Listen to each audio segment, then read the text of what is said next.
Good morning student, कैसे हैं आप लोग। उम्मीद करें सब अच्छे होंगे, स्वस्थ होंगे और पढ़ाई भी कर रहे होंगे। तो बच्चों, लास्ट क्लास में आप लोग ने संत कबीरदास की जीवनी पढ़ी थी, जिसमें आप लोगों ने देखा कि उनका जन्म कब और कहाँ हुआ था, उनके माता पिता कौन थे, उनके पुरुष कौन थे और उन्होंने किस प्रकार जो अंधविश्वास है उसका उन्होंने विरोध किया। तो आज हम लोग पार्ट 5 पढ़ने जा रहे हैं। तो पार्ट 5 में क्या है, कबड्डी है। तो आज हम लोग कबड्डी के बारे में पढ़ेंगे। तो आप लोग अपना बुक निकालिए और पार्ट 5 देखिए, पेज नंबर 20। विद्यालय की प्रार्थना जैसे ही समाप्त हुई, प्रधानाचार्य जी ने बताया कि आज अर्धावकाश के बाद 10वीं और 11वीं कक्षा के छात्रों के मध्य कबड्डी का मैच होगा। तो विद्यालय में जैसे ही प्रार्थना समाप्त होती है तो जो प्रधानाचार्य रहते हैं वे क्या करते हैं, वे घोषणा करते हैं कि पढ़ाई के बाद मिलने वाला जो समय होता है या खेल के बाद जो समय मिलता है बीच में, उससे बोला जाता है अर्धावकाश। तो 10वीं और 11वीं कक्षा के छात्रों के बीच क्या होने वाला था, कबड्डी का मैच होने वाला था। जो बच्चे मैच देखना चाहते हैं वे खेल के मैदान में आ जाए। यह सुनकर सभी बच्चे बहुत खुश हुए और अपनी अपनी कक्षाओं में चले गए।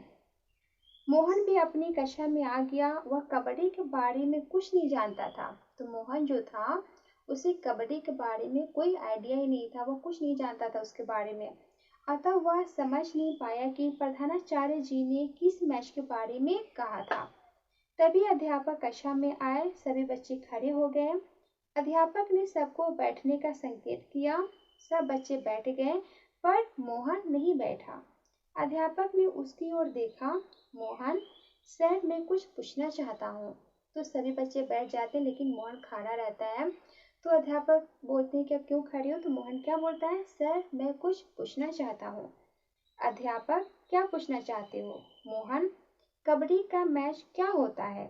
अध्यापक, तुम कबड्डी के बारे में नहीं जानते, चलो मैं तुम सबको कबड्डी के बारे में बताता हूँ। तो अध्यापक क्या बोलते हैं कि अच्छा तुम्हें कबड्डी के बारे में नहीं पता, चलो कोई बात नहीं, मैं आज आप लोगों को किसके बारे में बताने जा रहा हूँ, कबड्डी के बारे में बताऊंगा। अध्यापक, कबड्डी हमारे देश का प्रसिद्ध और अनोखा खेल है। तो जो कबड्डी का खेल है वह हमारे देश का अनोखा और प्रसिद्ध खेल है। वैसे तो इस खेल को खेलने के लिए खुले मैदान की आवश्यकता होती है, परंतु यदि इसे रेतीले मैदान या छोटी छोटी घास वाले स्थान पर खेला जाए तो अच्छा रहता है। तो अध्यापक क्या बोलते हैं कि जो कबड्डी का खेल होता है उसे खुले मैदान में ही खेलना आवश्यक होता है, परंतु यदि रेतीले का अर्थ है जहाँ पे रेत हो यानी बालू हो, तो जहाँ पे बालू या छोटे छोटे घास रहते हैं वहाँ पे जो खिलाड़ी होते हैं उन्हें चोट लगने का कम संभावना होता है। इससे खिलाड़ियों को खेलते समय चोट लगने का भय नहीं रहता। पुनीत, सर कबड्डी में कुल कितने खिलाड़ी होते हैं। तो पुनीत क्या बोलता है कि सर कबड्डी का जो खेल होता है उसमें कितने खिलाड़ी होते हैं। अध्यापक, कबड्डी के प्रत्येक दल में कुल 12 खिलाड़ी होते हैं। तो कबड्डी का 2 दल होता है, 2 दल मिलकर इस खेल को खेलते हैं और दोनों दलों में कितने कितने खिलाड़ी होते हैं, 12-12 खिलाड़ी होते हैं। लेकिन खेलने के लिए मैदान में केवल 7 खिलाड़ी ही आते हैं। लेकिन मैदान में खेलने के लिए 7 खिलाड़ी ही आते हैं। जो एक्स्ट्रा खिलाड़ी होते हैं उन्हें क्यों रखा जाता है, ताकि यदि जो खिलाड़ी खेलने जा रहे हैं उनमें से किसी की तबीयत खराब हो गई, किसी का स्वास्थ्य ठीक नहीं रहा, तो उनकी जगह उस खिलाड़ी को रिप्लेस किया जाता है, उनके स्थान पर उसको भेजा जाता है। इसलिए सभी खेल में क्या होता है, एक्स्ट्रा प्लेयर को यानी एक्स्ट्रा खिलाड़ी को रखा जाता है।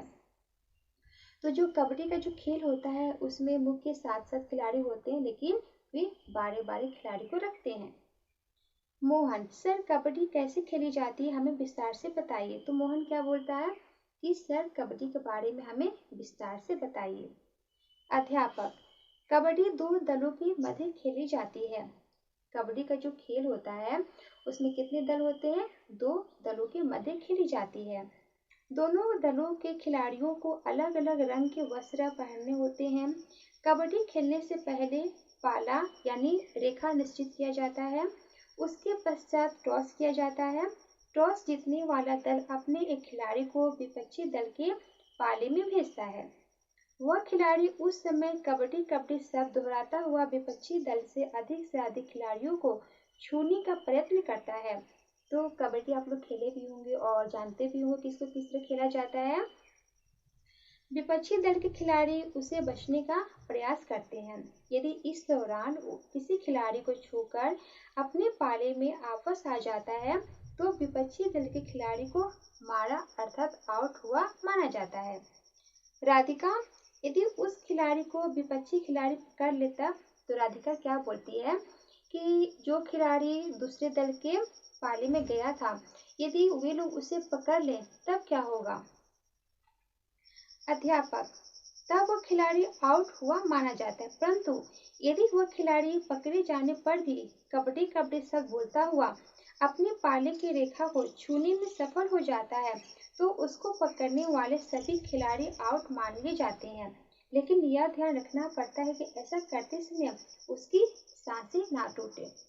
तो जो खिलाड़ी दूसरे दल में जाता है और यदि सब उसे पकड़ने की कोशिश करे और यदि वह कबड्डी कबड्डी शब्द बोलते हुए अपने पाले को छू दे या वहाँ पे वह छू भी दे तो वह उसे जो जो खिलाड़ी पकड़े रहते हैं उन सभी को आउट हुआ माना जाता है।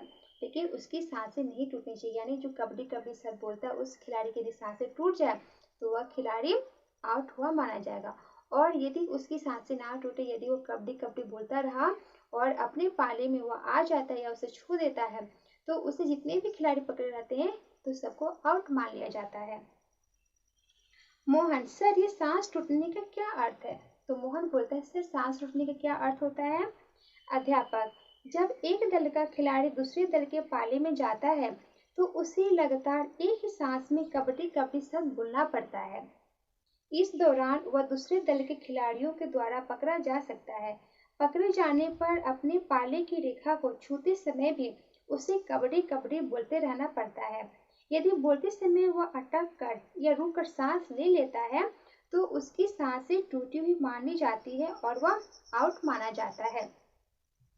तो जो खिलाड़ी कबड्डी कबड्डी बोलकर जाता है और यदि उसे लोग पकड़ लेते हैं, जो बाकी दूसरे दलों के जो खिलाड़ी होते हुए पकड़ लेते हैं और यदि उसने सांस रोककर सांस लेने की कोशिश की या रुककर सांस लेने की कोशिश की तो उसे सांस टूटना समझ लिया जाता है और उसे आउट घोषित कर दिया जाता है। राधिका, कबड्डी के लिए खिलाड़ियों को कितना समय मिलता है? तो राधिका क्या बोलती है कि जो कबड्डी का खेल होता है उसके लिए कितना समय मिलता है? अध्यापक, यह साधारणतः 40 मिनट का खेल है।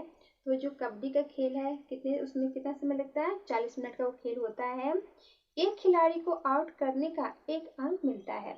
खेल में जिस दल को अधिक अंक प्राप्त होते हैं वह विजयी घोषित हो जाता है।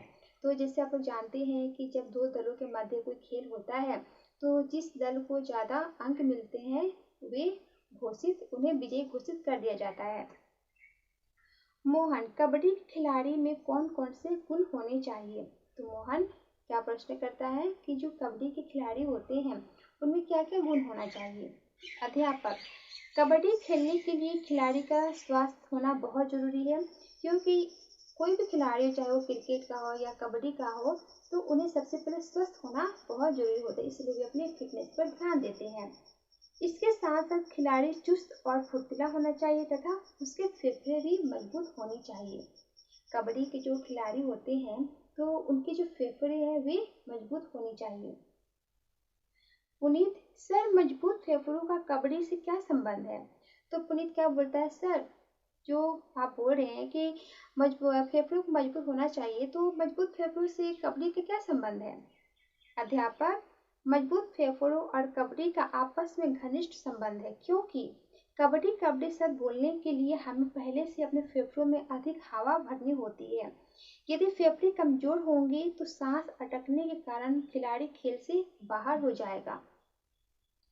मोहन, अब हम समझ गए, हमें कबड्डी का खेल देखने में बहुत मजा आएगा। तो मोहन क्या बोलता है, अच्छा मैं समझ गया कि कबड्डी क्या होता है, उसमें कितने खिलाड़ी होते हैं और उनमें क्या क्या गुण होने चाहिए, क्योंकि पहले मोहन को इसके बारे में कोई आइडिया नहीं था, वो जानता भी नहीं था कि कबड्डी क्या होता है। अध्यापक के द्वारा बताया गया विस्तार से कबड्डी के बारे में उसे सब कुछ समझ में आ जाता है। वो बहुत खुश होता है और बोलता है, अरे वाह, अब तो मैं सब कुछ समझ गया हूँ, अब मुझे कबड्डी देखने में बहुत मजा आएगा। तभी घंटी की आवाज ने सभी विद्यार्थियों का ध्यान भंग कर दिया। अध्यापक अपनी जगह से उठ खड़े हुए। सभी बच्चों ने उनको धन्यवाद किया और पुनः कबड्डी के मैच को लेकर वार्तालाप करने लगे। तो आप लोगों ने इस पार्ट में क्या देखा कि कबड्डी का जो मैच है उसके बारे में दिया गया था कि कबड्डी में कितने खिलाड़ी होते हैं। ठीक है, जो कबड्डी में जो खिलाड़ी होते हैं उनमें क्या क्या गुण होने चाहिए। तो आप लोग इस पार्ट को पढ़िएगा और इसमें कोई भी डाउट हो तो आप लोग मुझसे पूछना है। इसमें जो शब्दार्थ दिए गए हैं, अर्थावकाश का अर्थ होता है पढ़ाई या खेल के बीच में मिलने वाला समय, जिसे हम लोग इंग्लिश में इंटरवल बोलते हैं। संकेत का अर्थ होता है इशारा। अनोखा का अर्थ होता है अनूठा, असाधारण। खिलाड़ी का अर्थ होता है खेल में भाग लेने वाला। विस्तार से, अच्छी तरह से, पाला, सीमा निश्चित करने के लिए बनाई गई रेखा।